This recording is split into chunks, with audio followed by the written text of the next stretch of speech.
ترکیب نحوی کی تعریف ہے.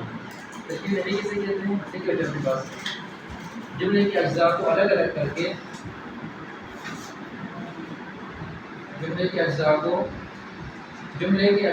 الگ الگ کر کے جملے کے اجزاء کو الگ الگ کر کے ان کا آپس میں تعلق ظاہر کرنا.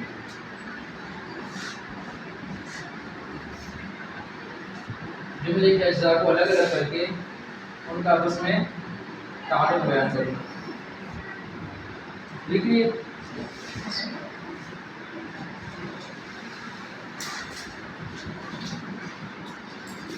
اب ترکیب نحوی ہم کس کی کریں گے؟ آپ کو پتہ ہے کہ لفظ موصول کی دو قسم ہوتی ہے. لفظ موصول کی کتنی قسم ہوتی ہے؟ دو. کون کون سی؟ کلمہ اور کلام. کلمہ اور کلام. کلام کا دوسرا نام کیا تھا؟ مرکب. کلام کا دوسرا نام کیا ہے؟ مرکب. مرکب کی کتنی قسمیں بچوں؟ مرکب کی کتنی قسمیں ہیں؟ دو. کتنی قسمیں ہیں؟ دو. ناقص اور تام. مرکب ناقص اور مرکب تام. اس ناقص کو غیر مفید بھی کہتے ہیں. اسے کیا کہتے ہیں؟ اس کو غیر مفید. اور ایسے چار نام ہو جائیں گے: کلامی ناقص، مرکب ناقص، کلامی غیر مفید، مرکب غیر مفید. کلام جو کلمہ کی تعریف ہے بامعنی لفظ کو کلمہ کہتے ہیں. اور کلام کی تعریف کیا بتائی کہ آپ کو دو یا دو سے زیادہ بامعنی الفاظ کے مجموعے کو کلام کہتے ہیں. یہ تعریف آپ کو پڑھائی تھی. دو یا دو سے زائد بامعنی الفاظ کے مجموعے کو کلام کہتے ہیں. تعریف لکھوائی دی آپ کو. دو یا دو سے زیادہ بامعنی الفاظ کے مجموعے کو کلام کہتے ہیں. اب کلام ناقص کی تعریف کیا ہوگی؟ اس تعریف میں تھوڑا سا اضافہ کریں آپ. دو یا دو سے زائد بامعنی الفاظ کا ایسا مجموعہ جس سے مکمل بات سمجھ میں نہ آئے. کلام ناقص، کلام غیر مفید، جو بھی تعریف ہوگی آپ کے پاس. اور کلام تام کوئی تعریف آپ اس کو تبدیل کر دیں کہ پہلے میں سمجھ میں نہ آئے. یعنی دو یا دو سے زائد بامعنی الفاظ کا ایسا مجموعہ جس سے مکمل بات سمجھ میں نہ آئے. لیکن تام ہوگا جب اس سے مکمل بات سمجھ میں آ جائے. دو یا دو سے زائد بامعنی الفاظ کا ایسا مجموعہ جس سے مکمل بات سمجھ میں آ جائے. اس کو کلام مفید بھی کہتے ہیں. اس کی چار نام ہو جائیں گے. اب آپ کے پاس کوئی بھی آئے کلام تام کی تعریف کرے وہی تعریف آپ نے کرنی ہے کہ دو یا دو سے زائد بامعنی الفاظ کا ایسا مجموعہ جس سے مکمل بات سمجھ میں آ جائے. مرکب تام تو یہی تعریف. اس طرح کلامی مفید یا مرکب مفید سب کی ایک ہی تعریف کے نام چار ہیں. ان کا ایک نام اور ہے، اس کو کہتے ہیں جملہ. کلام تام، مرکب تام یا کلام مفید، مرکب مفید کے ایک جو نام ہے کیا ہے؟ جملہ. جملے کی تعریف کیا ہوگی بچہ؟ کوئی بتائے گا جملے کی تعریف؟ جملے کی تعریف دو یا دو سے زائد بامعنی الفاظ کا. دو یا دو سے زائد بامعنی کہنا ضروری ہے. اگر بے معنی آپ بامعنی نہیں کہیں گے تو الفاظ عجیب ہو جائے. پی پی پی کر کے یہ تو دو سے زیادہ الفاظ ہیں لیکن سارے بے معنی ہیں نا، اس لیے بامعنی کہنا ضروری ہے. جب آپ بامعنی نہیں کہیں تو آپ کی تعریف نامکمل ہوگی. یہ تو دو سے زیادہ الفاظ ہیں، پی پی کرنا یہ تو بے معنی ہے سارے. تو دو یا دو سے زائد بامعنی الفاظ کا ایسا مجموعہ جس سے مکمل بات سمجھ میں آ جائے اس کو کیا کہتے ہیں؟ جملہ کہتے ہیں. کیا کہتے ہیں؟ جملہ. سمجھے بچوں؟ اب جملے کی تعریف آپ کو سمجھ میں آ گئی. اب اس کی تعریف یاد رکھیں. اب جملہ بعض اوقات جملہ ایسا ہوتا ہے کہ اس کے کہنے والے کو جو بندہ جملہ بول رہا ہے یا وہ لیکن اس جملے کو ہم صحیح اور غلط کہہ سکتے یا نہیں. اگر اس جملے کو ہم سچ اور جھوٹا کہہ سکیں اس کو جملہ خبریہ کہتے ہیں. جس جملے کو ہم سچ اور جھوٹا کہہ سکے اس کو ہم کیا کہتے ہیں؟ جملہ خبریہ. مثال کے طور پر ہم کہتے ہیں زید نے دیکھ. اگر ہمیں معلوم ہے واقعی کون ہے تو ہم کہہ سکتے ہیں آپ صحیح کہہ رہے ہیں. یعنی ہمارے پاس دونوں آپشن میں سے ایک آپشن ضرور ہوگا. یا ہم کہیں گے آپ صحیح کہہ رہے ہیں یا کہیں گے آپ غلط کہہ رہے ہو. اگر ہمیں معلوم نہیں ہے کہ معلوم ہے کہ وہ نیک نہیں ہے، ہم کہہ رہے ہو غلط کہ وہ نیک نہیں ہے. تو جملہ خبریہ کی تعریف کیا ہوگی؟ دو یا دو سے زائد بامعنی الفاظ کا ایسا مجموعہ جس سے مکمل بات سمجھ میں آ جائے اور اس کے کہنے والے کو ہم سچ اور جھوٹا کہہ سکیں یا اس کو ہم صحیح اور غلط کہہ سکیں. اس طرح سے دو یا دو سے زائد بامعنی الفاظ کا ایسا مجموعہ جس کے کہنے والے کو ہم صحیح اور غلط نہ کہہ سکیں. ہمارے پاس کوئی آپشن نہیں ہوتا. مثال کے طور پر آپ سے کچھ کہتے ہیں آپ کا नाम क्या है।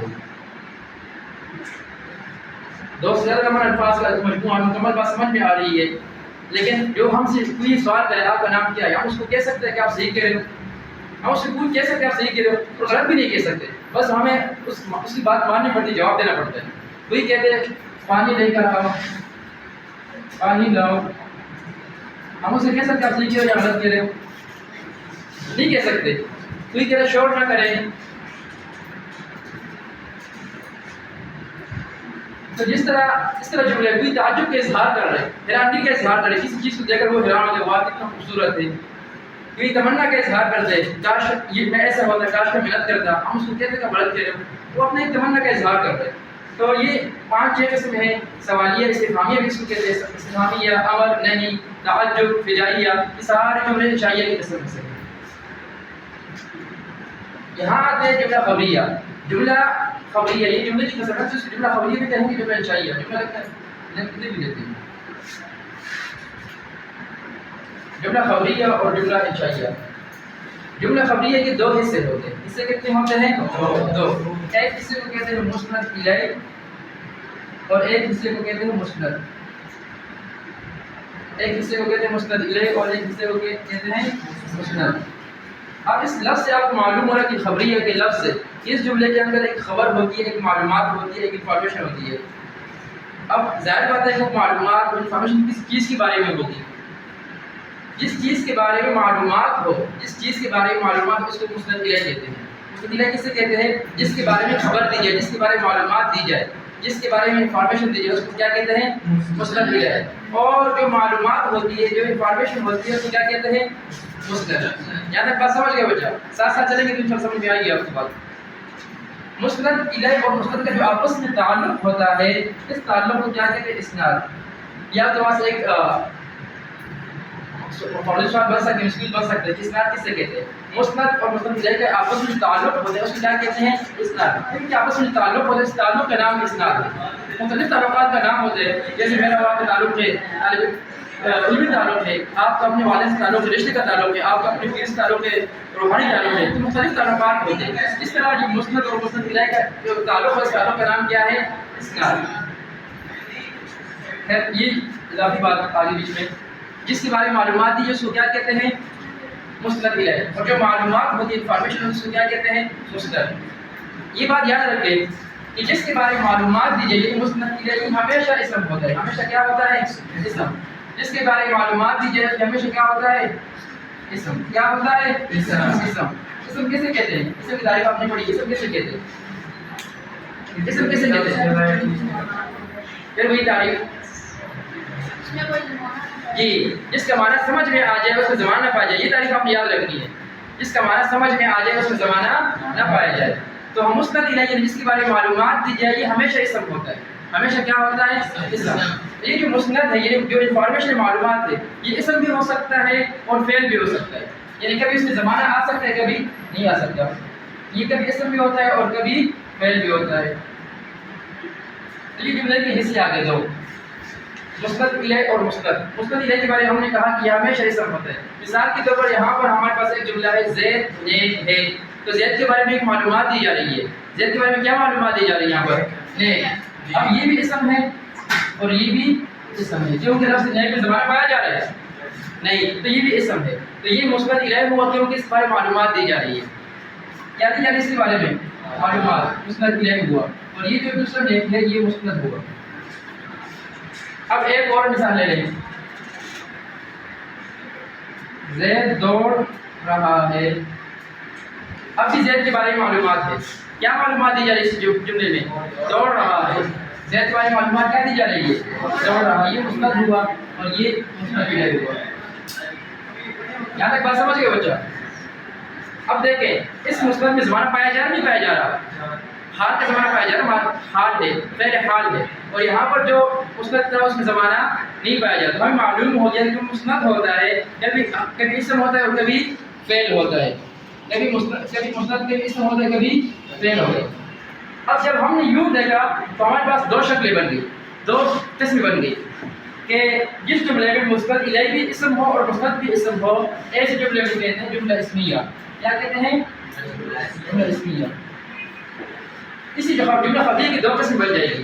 جس جملے میں مثبت الیہ بھی اسم ہو اور مثبت بھی اسم ہو ایسے جملے کو کیا کہتے ہیں؟ جملہ اسمیہ. تو جو جملہ اسمیہ کی تعریف آپ کے پاس یوں آ جائے گی, آسان سی تعریف ہے. وہ جملہ جس میں مثبت الیہ اور مثبت کیا ہو دونوں اسم ہو. ابھی سمجھ رہے بچاؤ. اور جس جملے میں مثبت الیہ تو اسم ہوتا ہے, جس جملے میں مثبت الیہ اسم ہو اور مثبت فعل ہو ایسے جملے کو جملہ فعلیہ کہتے ہیں. یہاں تک بات سمجھ گئے؟ جملہ اسم گویا کہ یہاں پر جملہ خبریہ کی دو قسمیں بن گئی. تو جملہ خبریہ کی دو قسمیں بھی ہے اور دو حصے بھی ہے. جملہ خبریہ کی قسمیں کتنی ہیں؟ دو. اور حصے کتنے ہیں؟ دو.